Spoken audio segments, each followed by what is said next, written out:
with them, and fitted the timbers together with bolts and rivets, and made the raft as broad as the scote of shipwright makes the beam of a large vessel. And he fixed the deck on top of the ribs and ran a gunwale all around it. He also made a mast with a yard arm and a rudder to steer with. He fenced the raft all around with wicker hurdles as a protection against the waves, and then when he threw on a quantity of wood, by and by Calypso brought him some linen to make the sails, and he made these too, excellently making them fast with braces and sheets. Last of all, with the help of levers, he drew the raft down into the water. In 4 days he had completed the whole work, and on the 5th Calypso sent him from the island. After washing him and giving him some clean clothes, she gave him a goatskin full of black wine and another larger one of water. She also gave him a wallet full of provisions, and supplied him with much good meat. Moreover, she made the wind fair and warm for him, and gladly did Odysseus spread his sail before it, while he sat and guided the raft skillfully by means of the rudder. He never closed his eyes, but kept them fixed on the blades, on late setting boots, and on the bear, which men also call the wain, which turns round and round where it is, facing Orion. And alone, never dipping the stream of Oceanus, for Calypso had told him to keep this to his left. Days 7 and 10 did he sail over the sea.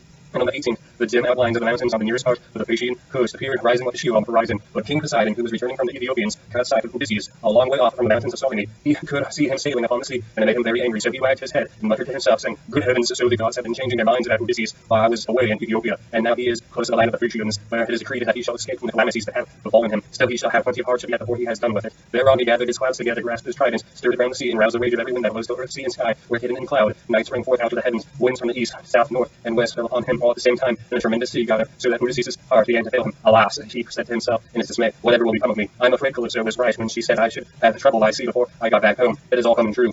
How black is Zeus making a heaven with his clouds, and what a sea the winds are raising from every quarter at once. I am now safe to perish. Blessed and thrice blessed, who were those Danaans who fell before Troy, and the cause of the sons of Atreus, who would that I had killed on the day when your Trojans were pressing me so sorely about the dead body of Achilles, for then I should have had due burial, and the Phrygians would have honored my name. But now it seems that I shall come to the most pitiful end." As he spoke, a sea break over him with such terrific fury that the raft reeled again, and he was carried overboard a long way off. He let go the helm, and the force of the hurricane was so great that it broke the mast halfway up, and both sail and yard went over into the sea. For a long time Odysseus was under water, and it was all he could do to rise to the surface again, for the clothes Calypso had given him weighed him down. But at last he got his head above the water and spat out the bitter brine that was running down his face in streams. In spite of all this, however, he did not lose sight of his raft. It swam as fast as he could towards it, got hold of it, and climbed on board again so as to escape drowning. The sea took the raft and tossed it about as autumn winds whirl thistledown round and round upon the road. It was as though the south, north, east, and west winds were all playing backgammon and shuttlecock with it at once. When he was in this plight, Ino, daughter of Cadmus, was also called the Phaeacia, saw him. She had formerly been a mere mortal, but had been since raised to the rank of marine goddess. Seeing in what great distress Odysseus now was, she had compassion upon him, and rising like a seagull from the waves, took her seat upon the raft. "My poor good man," said she, "why is Poseidon so fiercely angry with you? He is giving you a great deal of trouble, but for all his luster he will not kill you. You seem to be a sensible person. But then, as I bid you, strip leave your raft to drive before the wind and swim to the Phaeacian coast, where you better luck awaits you. And here take my veil and put it around your chest. It is enchanted, and you can come to no harm so long as you wear it. As soon as you touch land, take it off and throw it back as far as you can into the sea, and then go away again."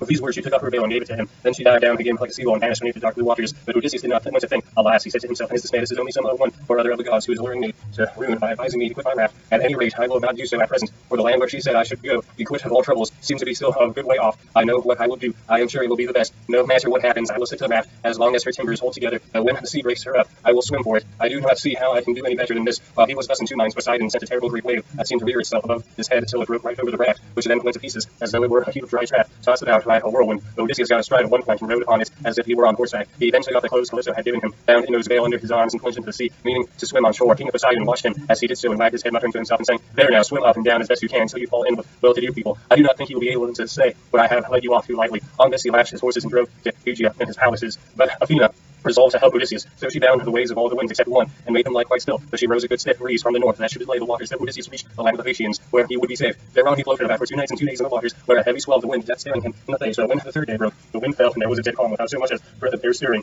As he rose on the swell, he looked eagerly ahead and could see land quite near. Then, as children rejoice when their dear fathers begin to get better after having for a long time borne sore affliction sent to him by some angry spirit, but the gods deliver him from the evil. So Odysseus, thankful when he again saw land and trees, and swam on all his strength, that he might once more set foot upon dry ground. When, however, he got within earshot, he began to hear the surf thundering up against the rocks, for the swell still broke against them with a terrific roar. Everything was enveloped in spray. There were no harbors where a ship might ride, nor shelter of any kind, only headlands, low-lying rocks, and mountain tops.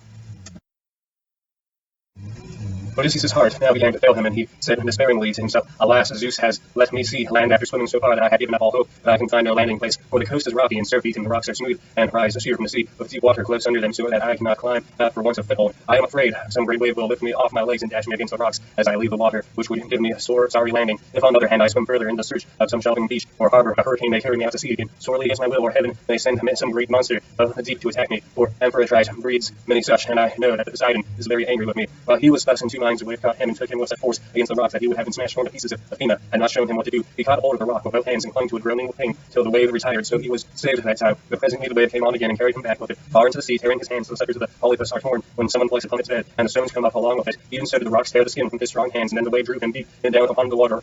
Here poor Odysseus would have certainly perished, even in spite of his own destiny, if Athena had not helped him to keep his wits about him. He swam seaward again, beyond reach of the surf, and was beating against the land, and at the same time he kept looking towards the shore to see if he could find some haven, or a spit that should take the waves as lands. By and by, as he swam on, he came to the mouth of a river, and here he thought it would be the best place, for there were no rocks, and it afforded shelter from the wind. He felt there was a current, so he prayed inwardly and said, "Hear me, O king, whoever you may be, and save me from the anger of the sea god Poseidon, for I approach you prayerfully.